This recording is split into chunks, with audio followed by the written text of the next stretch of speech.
Please stand by for next transmission.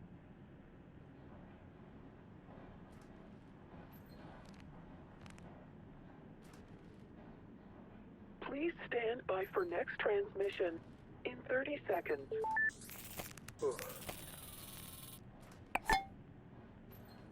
Please stand by for next transmission in 20 seconds. In 15 seconds. In 10 seconds. In 5 seconds. In 1 second. Ready, Nostalgia for Mars. Yeah, to all you Martians out there, welcome to another edition of Radio Nostalgia from Mars. Plenty of great stuff coming your way onto Soul Show. You know, a bit of that old Terran flavor, some more stories from our beloved callers, and news and views from around our base out here among the stars.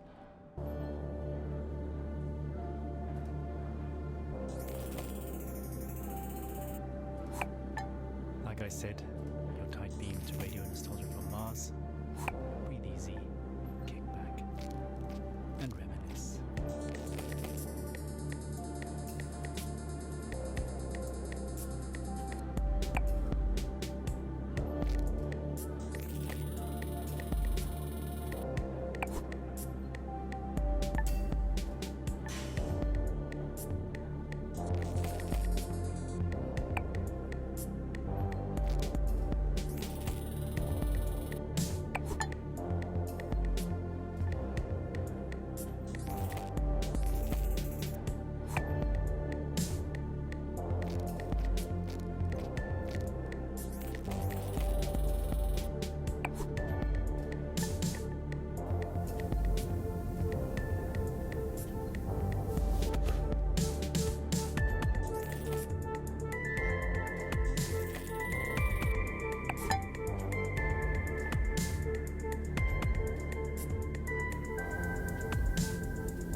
Club classic Proto 2021, a long-lost Earth Day anthem recently discovered in the archives here on Mars.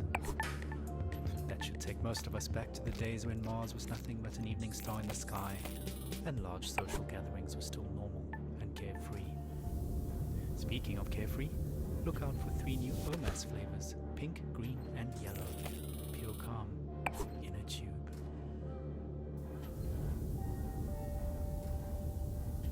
Right, moving on.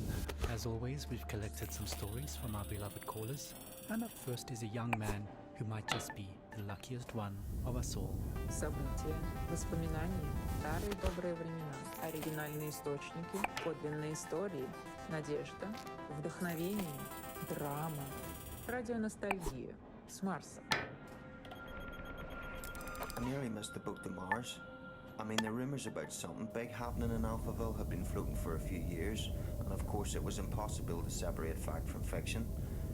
At that time, I barely made it through insurgent territory to this floating ghetto about an hour away from Alphaville by motorboat. I won't go into detail, but the crew I ran with bribed an outpost guard to go have a really long piss, while we used his comms to access their infranet. Their information turned out just as distorted as ours, but we found one channel that changed everything. Some bright spark in Alphaville had made colour-coded spreadsheets of shipping data a monkey could understand. Imports into Alphaville were off the charts, while exports had zeroed out completely.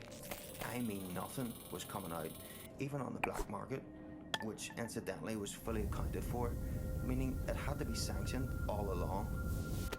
So we knew something was up. Of course Alphaville media spun this situation heavily. The insurgents were blamed for everything, disrupting supply lines, stealing aid and so on. But it was really Alphaville stockpiling on a scale unseen in modern history. What tipped us off that they were planning to leave Earth is what they were stockpiling. Fuel, fuel, fuel. Specifically, dinitrogen, tetroxide, and hydrazine. Old school. But they're chemicals used as rocket fuel. They're easy to store, but they're highly toxic and require careful handling, which explained another gruesome discovery: the covert shipping and dumping of bodies. A lot of bodies. There were so many that some of those bodies had started washing up in our neighbourhood, so toxic even scavengers stayed away. Coincidentally, it suddenly became much easier to get a multi-day work pass into Alphaville. We were so hungry and focused on other resources, we didn't make the connection. We assumed the workers were skipping on the visa. In fact, I was planning to do the exact same thing.